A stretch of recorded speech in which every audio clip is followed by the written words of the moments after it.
నా పేరు బుట్టి దూడయ్య. మా గ్రామం గవిచర్ల, సంగెం మండలం, వరంగల్ జిల్లా. అయితే మాది వ్యవసాయ కుటుంబం పూర్వం నుంచి.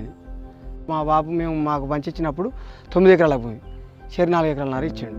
మళ్ళీ నేను 2 ఎకరాలు కొనుక్కున్నా.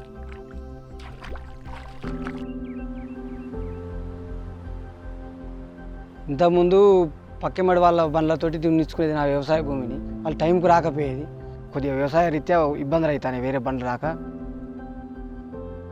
మా అబ్బాయి అన్నాడు కదా, మనం ఒకటి తెచ్చుకుంటే ఏమవుతుంది, ఇప్పుడు మనకు 6 ఎకరాల భూమి అయింది, మళ్ళీ ఇది పోను మేము ఇంకొక 2-3 ఎకరాలు వేరే వాళ్ళది కూడా కౌలు చేస్తాం. ఈ భూమి 10 ఎకరాల దాకా అయింది ఈ కౌలు భూమితోటి.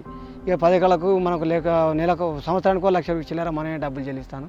సరే మనం తెచ్చుకుందాం అని అంటే, సరే పోదాం మరి చూసేద్దామని మా అబ్బాయి పోర్స్ వల్లనే పోయిను. నాకైతే సర్ప్రైజ్ లెక్క, థ్రిల్లింగ్ లెక్క అనిపించింది. ఆ రోజు చూద్దాం పోయినందుకు బండి పడుకొస్తాడు.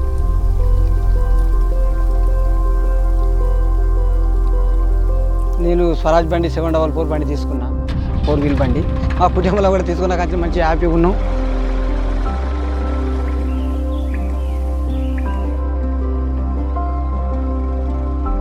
ఈ 4 వీల్ బండి రాకముందుకు కేవీ స్టేట్ ఉండేది. అది కొద్దిగా పొందలవుడు పెద్ద పెద్ద పిల్లలు బాగా లేచేది. గొర్రెల బడి మనకు సమానంగా కావాలంటే చాలా టైం తీసుకునేది. ఇప్పుడు ఇది గొర్రెల కొట్టి మంచిగా సమానంగా గొర్రెలు కొట్టినట్టుగా వస్తుంది.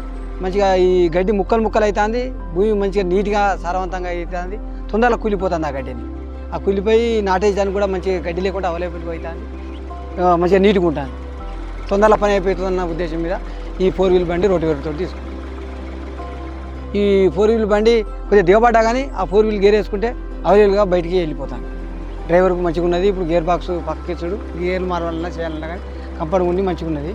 సీటు వెనక ముందుకు సరిపోవడానికి అవైలబుల్గా ఉన్నది. ఇప్పుడు పవర్ స్టీరింగ్ వచ్చిన కానీ మంచి అలకగా పని అవుతుంది. దాని మంచి మైలేజ్ ఉన్నది, 0 మెయింటెనెన్స్.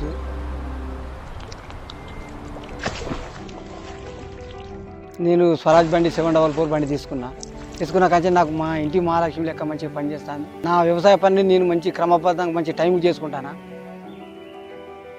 వేరే వాళ్ళకు కూడా ఈ పెద్ద బండి కాబట్టి అవైలబుల్గా ఉన్నదని పిలుస్తాను. ఇప్పుడు నాది టైంకు చేసుకుంటూ వేరే వాళ్ళకి చేసుకుంటూ నాకు కొంత డబ్బులు వెనక పడతాయి.